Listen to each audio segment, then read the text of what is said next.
إن الله وملائكته يصلون على النبي يا أيها الذين آمنوا صلوا عليه وسلموا تسليما إن الذين يؤذون الله ورسوله لعنهم الله في الدنيا والآخرة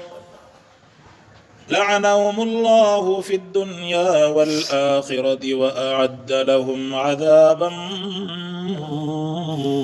مهينا والذين يؤذون المؤمنين والمؤمنات بغير ما اكتسبوا فقد احتملوا بهتانا وإثما مبينا صدق الله العلي العظيم. اللهم صل على سيدنا محمد وعلى آل محمد كما صليت على إبراهيم وعلى آل إبراهيم إنك حميد مجيد. اللهم بارك على محمد وعلى آل محمد كما باركت على إبراهيم وعلى آل إبراهيم إنك حميد مجيد. अल्लाह पाक जा एहसान थे अल्लाह सही कुरान पाक के ॿुधण जे लाइ वेहण जी तौफ़ीक़ अता फरमाई। सूरतुल अहज़ाब जी 56 नंबर आयत खां तिलावत आहे। अल्लाह तबारक व तआला इन आयत जे अंदरि फरमाईंदा अल्लाह ऐं फ़रिश्ता इहे सलात पढ़ंदा आहिनि नबी अकरम सल्लल्लाहु अलैहि वसल्लम जन जे मथां। अल्लाह तबारक व तआला काइनात जो ख़ालिक़ आहे ऐं वजह काइनात मुहम्मद मुस्तफ़ा सल्लल्लाहु अलैहि वसल्लम जन आहिनि। अल्लाह पाक खे पंहिंजी वाखाण वणंदी आहे, तंहिंजे करे जेतिरी अल्लाह जी तकबीर बयानु कबी कलमे जी सूरत में, अल्लाहु अकबर चवण जी सूरत में, रब जी दीन जी दावत ॾियण जी सूरत में अल्लाह तबारक व तआला उन सां ख़ुशि ऐं राज़ी थियणु फरमाईंदो आहे। अल्लाह पाक खां बाद में नालो आहे सोने रसूलुल्लाह सल्लल्लाहु अलैहि वसल्लम जन जो। अल्लाह पाक पंहिंजे नाले खां बाद में काफ़ी जान ते रसूलुल्लाह सल्लल्लाहु अलैहि वसल्लम जन जो नालो जोड़णु फरमायो। बल्कि हीअं चइजे त इस्लाम जी इब्तिदा आहे कलमे शरीफ़ सां, त कलमे जे अंदरि पहिरें हिसे जे अंदरि नालो आहे अल्लाह जो, अल्लाह जी वहदानियत जो ज़िक्र आहे, त ॿिए हिसे जे अंदरि नालो आहे सोने रसूलुल्लाह सल्लल्लाहु अलैहि वसल्लम जन जो।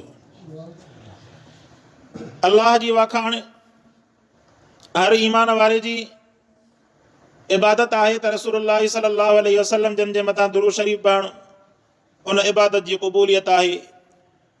हदीस पाक जे अंदरि अचे थो त जेकॾहिं अवां दुआ घुरो था, इहा दुआ ज़मीन ऐं आसमान जे विच में लटकियल रहे थी। जॾहिं तव्हां उन दुआ जी आख़िर में दुरूद शरीफ़ पढ़ो था, अल्लाह पाक उन दुआ खे क़बूलियत जो दर्जो अता थो फरमाए ऐं इहा दुआ आसमाननि जे तरफ़ हली थी वञे। जेकॾहिं अवां दुरूद शरीफ़ नथा पढ़ो दुआ सां गॾु, त इहा दुआ जेका आहे ज़मीन ऐं आसमान जे विच में लटकियल रहे थी। सोने रसूलुल्लाह सल्लल्लाहु अलैहि वसल्लम जन जे मथां दुरूद शरीफ़ पढ़ण जी फ़ज़ीलत अल्लाह हिन आयत जे अंदरि ॿुधाइणु फरमाई त इन अल्लाह व मलाइकतहू, बेशक अल्लाह जी ज़ात ऐं उन जा फ़रिश्ता युसल्लून अलन नबी, सलात पढ़ंदा आहिनि नबी करीम सल्लल्लाहु अलैहि वसल्लम जन जे मथां। पोइ उलमाए किराम फरमाइनि था अल्लाह तबारक व तआला जी सलात जो मतिलबु अलॻि, फ़रिश्तनि जी सलात जो मतिलबु अलॻि, ईमान वारनि जी सलात जो मतिलबु अलॻि। अल्लाह पाक सलात पढ़े थो मतिलबु रहमत मोकिले थो मुहम्मद रसूलुल्लाह सल्लल्लाहु अलैहि वसल्लम जन जे मथां। ऐं वरी जेको ईमान वारो अल्लाह जे रसूल जे मथां सलाह शरीफ़ पढ़े थो, अल्लाह पाक रसूलुल्लाह सल्लल्लाहु अलैहि वसल्लम जन ताईं उन जे सलात खे त पहुचाइण थो फरमाए फ़रिश्तनि जे ज़रिए सां, ऐं उन सलात पढ़ण वारे जे मथां अल्लाह पाक 10 रहमतूं नाज़िल थो करणु फरमाए। हिकिड़े सहाबीअ रसूलुल्लाह सल्लल्लाहु अलैहि वसल्लम जन खां सलात जे बारे में पुछणु फरमायो, पाण फरमायूं त तोखे जुगाए त तूं सलाह शरीफ़ पढ़ण जी पाबंदी कर। फरमाईं त साईं हिकिड़ो हिसो निमाज़ जे हिन में दुआ जे अंदरि या ज़िक्र अज़कार जे अंदरि पाण फरमायूं त तोखे जेकॾहिं अञा ताक़त आहे त अञा वधाए। फरमाईं त साईं अधु हिसो, फरमाईं त अञा वधाए। पाण फरमाईं त साईं भला 3 हिसा, फरमाईं अञा वधाए। साईं त मां त पोइ एतिरी जेकॾहिं बरकत आहे त सॼी दुआ जे अंदरि त मां रुगो सलात ई सलात पढ़ंदुसि। फरमायूं त इहा तुंहिंजे लाइ कामयाबी आहे। इन सलात जे पढ़ण जे सदके अल्लाह पाक तव्हां जे रिज़्क़ जे अंदरि बरकत अता फरमाए, तव्हांखे बीमारियुनि खां शिफ़ात अता फरमाए। सोने रसूलुल्लाह सल्लल्लाहु अलैहि वसल्लम जन हिकु दफ़े पाण संजन ॿार तशरीफ़ फरमा थिया ऐं कंहिं बाग़ जे अंदरि दाख़िल थिया। हिकिड़ो साहबी संजन सां गॾु आहे त पाण संजन उते बाग़ जे अंदरि सजदो करणु फरमायो। एतिरो डिघो सजदो हुयो जो साहबी चवे त मां संजन खे ॾिसां त एतिरो डिघो सजदो त जॾहिं मां वेझो थी करे ॾिसण जी कोशिशि कयमि मूंखे इहो ख़तरो थियो त काथे ईअं त न आहे जो साईं जन जो रूह मुबारक परवास थी वियो हुजे। फरमाई त जॾहिं मां साईं जन खे गौर सां ॾिसण जी कोशिशि कयमि पोइ ते वधियुमि त पाण साईं जन सजदे मां मथे उथी करे फरमायो त ॾिसे थो घबराइजी वई। साईं मां घबराइजी वियुमि। साईं भला एतिरो तवील सजदो तव्हां छो कयो? पाण साईं जन फरमायो त अल्लाह पाक मुंहिंजे मथां फ़रिश्ते खे नाज़िल फरमायो, जिब्रील अलैहिस्सलाम खे उन अची करे ॿुधायो त प्यारा हबीब जेको ईमान वारो तुंहिंजे मथां दुरूद शरीफ़ पढ़े थो अल्लाह उन जे 10 गुनाहनि खे माफ़ थो फरमाए ऐं 10 रहमतूं उन जे मथां नाज़िल थो फरमाए ऐं 10 दर्जात अल्लाह उन जा बुलंद करणु थो फरमाए। 10 गुनाह माफ़, 10 दर्जा बुलंद ऐं 10 रहमतूं अल्लाह उन जे मथां नाज़िल थो फरमाए। हिकिड़ो दफ़ो दुरूद शरीफ़ पढ़ण जे सदके त एॾी वॾी फज़ीलत जे करे फरमाई त मां अल्लाह पाक जो शुक्र अदा करण जे लाइ एॾो तवील ऐं डिघो सजदो कयो।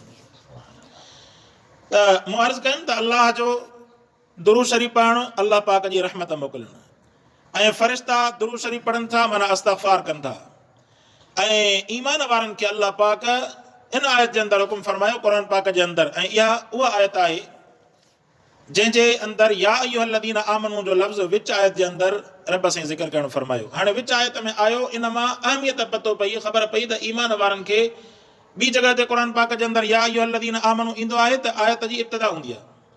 हीअ वाहिद क़ुर पाक जे अंदरि आयत आहे जंहिंजे अंदरि जॾहिं दुरूद शरीफ़ जे पढ़ण जो हुकुम आयो त अल्लाह ईमान वारनि खे ख़ुसूसी ख़िताब करणु फरमायो। ईमान वारनि खे ख़ुसूसी ख़िताब करणु फरमायो। माना कॾहिं हूंदो आहे न त माण्हू ॻाल्हि हले थी आम त हीअ नेकी जा कम कयो, निमाज़ पढ़ो, फलाणा कम कयो, पर कॾहिं वरी अहम ॻाल्हि हूंदी आहे त माण्हू नालो वठी करे चवंदो आहे त ए फलाणा तवजो कजांइ, ए फलाणा नाले वारा, ए ईमान वारा, ए इंसान, ए अल्लाह जा बाना। इहो ख़ुसूसी जेको ख़िताब आहे दलालत आहे त अल्लाह इन कंहिं ख़ासि हुकुम जे तरफ़ ईमान वारनि खे सॾंदो फरमाए ऐं उहो ख़ासि हुकुम कहिड़ो आहे? क़ुर फरमाई त युसल्लूना अलन नबी, सलाह शरीफ़ पढ़ण जी एॾी वॾी अहमियत आहे। अल्लाह पाक पाण जेको आहे रसूलुल्लाह जे मथां सलात थो पढ़े, फ़रिश्ता रसूलुल्लाह जे मथां सलात था पढ़नि। फरमाए त ईमान वारो तव्हांखे बि घुरिजे जो तव्हां ईमान वारो सल्लू अलैहि वसल्लिमू तस्लीमा, सलात पढ़ो मुहम्मद मुस्तफ़ा जे मथां ऐं उन जे मथां सलाम थी मोकिलींदा रहो। ऐं सलात ऐं सलाम पढ़ण सां जीअं मुआर्ज़ कनि त हदीस पाक में अचे थो इन जी फज़ीलत हर इंसान खे पाण खे मिले थी, वरना असां जहिड़नि गुनाहगारनि जे सलात पढ़ण जो अल्लाह पाक जे हबीब जे अमलनि में को फ़र्क़ु कोन थो पवे। हा एतिरो आहे त साईं जन खे ख़ुशी मिले थी, साईं जन खे ख़ुशी मिले थी फलाणो शख़्स फलाणे जो पुटु हिन इलाइक़े मां मुंहिंजे मथां दुरूद शरीफ़ सलात मोकिलियईं। इहे फ़रिश्ता रसूलुल्लाह सल्लल्लाहु अलैहि वसल्लम जन पाण फरमायो साहबा अॻु में इहे मसइला पुछा साईं, अवां जॾहिं हिन दुनिया ते मौजूदु न हूंदा साईं, अवां त क़बर जे अंदरि आराम हूंदा। पोइ पाण फरमायूं त अल्लाह जे हुकुम सां तव्हां जॾहिं दुरूद शरीफ़ पढ़ंदा इहे फ़रिश्ता दुरूद शरीफ़ खणी करे मूं ताईं तव्हांजे नाले सां अची करे पहुचाईंदा ऐं मां हुनजे तव्हांजे सलात जो जवाबु ॾियणु थो फरमायां। प्यारे हबीब सल्लल्लाहु अलैहि वसल्लम जन सां मुहबत जो तक़ाज़ो आहे इंसान दुरूद शरीफ़ जो एतमाम करे। अल्लाह पाक इन खे फ़र्ज़ियत जो दर्जो न ॾिनो ईमान वारनि तां आसानी करण जे लाइ। जीअं रसूलुल्लाह सल्लल्लाहु अलैहि वसल्लम जन फरमाए त इहा मिसवाक वारी जेका सुन्नत आहे अल्लाह पाक खे एॾी पसंदि आई जो जेकॾहिं उम्मत ते इहा शाक न गुज़रे हा, ॾुखी न गुज़रे हा त इहो मिसवाक वारी सुन्नत खे फ़र्ज़ियत जो दर्जो मिली वञे। एॾो वॾो इन जी फज़ीलत आहे। 70 दफ़ा निमाज़ जो सवाबु वधी थो वञे, 70 बीमारियुनि खां शिफ़ा थी मिले मिसवाक हणण जे करे। साईं मुंहिंजे खे चवां त सुन्नत जो सवाबु अलॻि अव्हांखे मिले थो, ॾंदनि जी सफ़ाई अलॻि आहे। इहे केॾा वॾा दर्जा आहिनि जेके अल्लाह पाक हिकिड़ी सुन्नत ते अमल करण जे सदके नसीब थो फरमाए। पर रब साईं इन उम्मत जे मथां आसानी करणु फरमाई ताकी इन उम्मत जे मथां का ॾुखियाई न थिए, तकलीफ़ न थिए। इन जो मतिलबु इहो न आहे त उम्मत वरी उन सुन्नत खे अमल करण छॾे ॾे, उन सुन्नत जे मथां माण्हू अमल ई न करे, न बल्कि हिकु हिकु सुन्नत ते अमल करण जी माण्हू कोशिशि कंदो। जॾहिं सुन्नत ते अमल करण जी कोशिशि कंदासीं असुल जेको आहे इहा आहे मुहम्मद मुस्तफ़ा सल्लल्लाहु अलैहि वसल्लम जन सां मुहबत। असल मोहब्बत इहा आहे जो ज़ाहिरी बातिनी तौर ते जिस्मानी तौर ते सूरत ऐं सीरत जे तौर ते मुस्तफ़ा सल्लल्लाहु अलैहि वसल्लम जन जी सुन्नतुनि ते अमल कजे।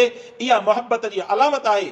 उन वक़्त में दिलि जे अंदरि हिकिड़ी ॻाल्हि माण्हू विहारे छॾे, अबा दुनिया वारा छा बि चवनि, दुनिया वारनि सां मुंहिंजो वास्तो न आहे, मां कलमो पढ़ियो आहे रसूलुल्लाह सल्लल्लाहु अलैहि वसल्लम जन जे मथां, जेकर मुंहिंजे हबीब खे हीउ चहिरो पसंदि आहे, हीअ सूरत पसंदि आहे, हीअ सीरत पसंदि आहे, उन अल्लाह जे रसूल जे राज़ी करण जे लाइ मां हीअ सुन्नत रखां थो, हीअ सुन्नत ते अमल कयां थो।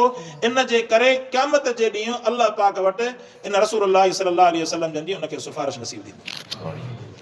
ऐं दुरूद शरीफ़ जे करे पाण फरमाए दुरूद शरीफ़ तव्हां पढ़ंदा, ऐं ख़ासि करे दुरूद शरीफ़नि जा मक़ाम बि साईं जन ॿुधाइण फरमाया।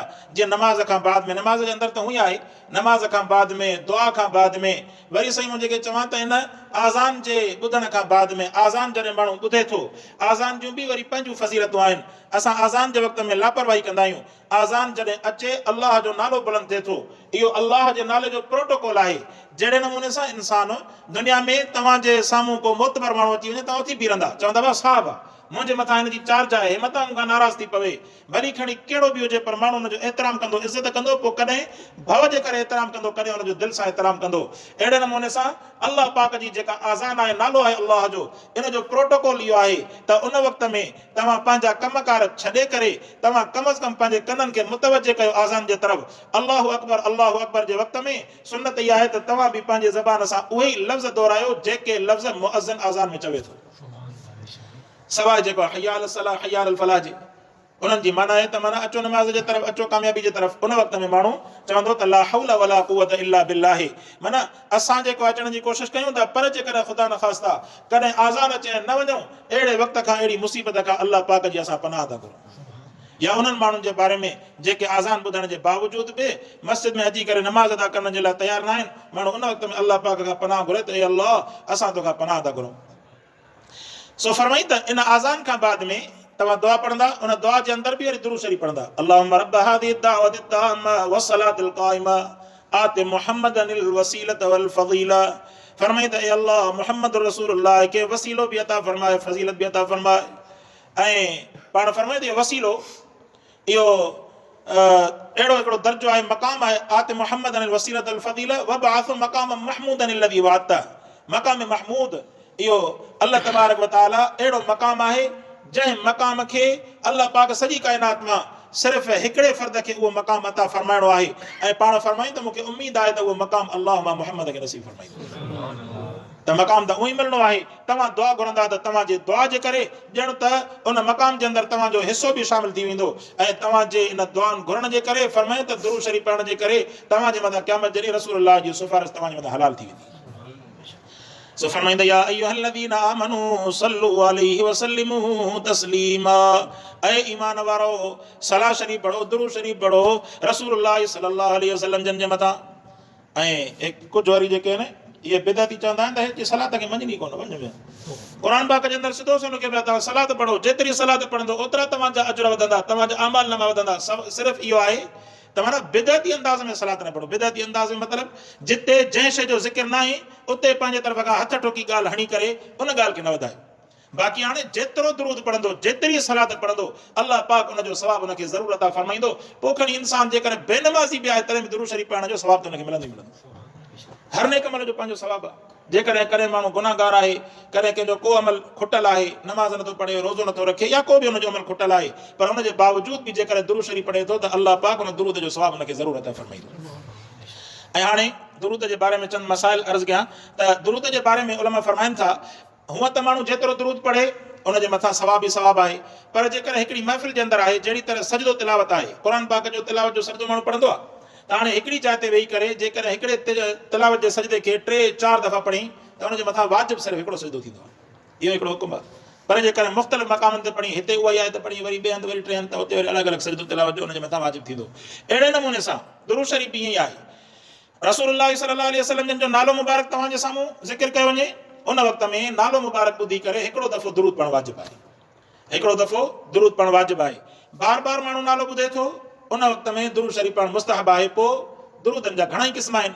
इन में अफ़ज़ल दुरूद जेको आहे उहो दुरूद इब्राहिमी आहे। अल्लाहुम्मा सल्लि अला मुहम्मद व अला आलि मुहम्मद كما صليت على إبراهيم وعلى آل إبراهيم إنك حميد مجيد اللهم بارك على محمد وعلى آل محمد كما باركت على إبراهيم وعلى آل إبراهيم إنك حميد مجيد इहो आहे दुरूद इब्राहिमी अफ़ज़ल में अफ़ज़ल दुरूद पर जे कॾहिं कंहिं माण्हू कंहिं महफ़िल जे अंदरि नेक महफ़िल में बयान में हीअं माण्हू वेठो आहे त इन हालत में जेकॾहिं रसूलुल्लाह जो नालो ॿीहर वरितो थो वञे हर वरितो थो वञे त उन में उनखे इख़्तियार आहे पढ़े त सवाब आहे न पढ़े त उन ते ॾोह न आहे हिकु दफ़ो हुनजो नाले ॿुधण खां बाद में दुरूद शरीफ़ पढ़ी त उनजे मथां वुजूब ख़तमु थी वियो बाक़ी हाणे पढ़ंदो सवाब आहे न पढ़ंदो त उनजे मथां ॾोह न आहे पोइ उनजे अंदरि इख़्तियार आहे त वॾो दुरूद पढ़े नंढो दुरूद पढ़े घटि में घटि दुरूद जेको उलमा इकराम फरमाइनि था फरमाईंदा सल्लल्लाहु अलैहि वसल्लम जंहिंजी माना आहे ए अल्लाह रसूलुल्लाह सल्लल्लाहु अलैहि वसल्लम जन जे मथां रहमत मोकिले ऐं उन्हनि जे मथां सलाम थी मोकिले इहो नंढे में नंढो दुरूद सल्लल्लाहु अलैहि वसल्लम सल्लल्लाहु अलैहि वसल्लम व सल्लल्लाहु अला नबील उम्मी सल्लल्लाहु अलैहि वसल्लम अहिड़े नमूने सां हा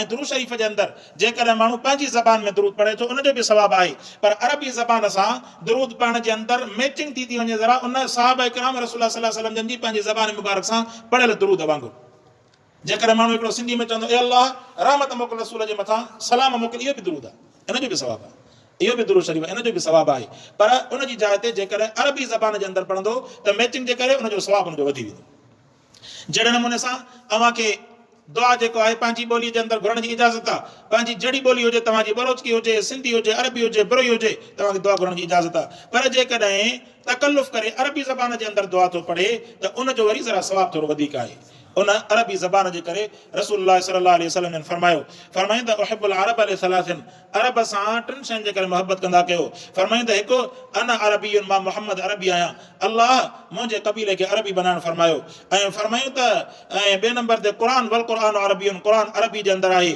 ऐं टे नंबर ते जन्नत जे अंदरि जेके बि ज़बानुनि वारा वञी दाख़िल थींदा त उते जेका ॿोली ॻाल्हाईंदा उहा ॿोली बि अरबी ज़बान हूंदी अल्लाह पाक ऑटोमेटिक उन्हनि खे हिकिड़ी तौफ़ीक़ ॾींदो फरमाईंदा इन الذين يؤذون الله ورسوله لعنهم الله في الدنيا والآخرة وأعد لهم عذابا مهينا अल्लाह पाक फरमाईंदा जेके ईज़ा ॾियनि था अल्लाह खे उनजे रसूल खे उनजे मथां अल्लाह जी लानत आहे इंशाअल्लाह ज़िंदगी रही त अॻिते बयानु कंदासीं अल्लाह पाक कंदो आहे अल्लाह से मां जी तौफ़ीक़ अता फरमाए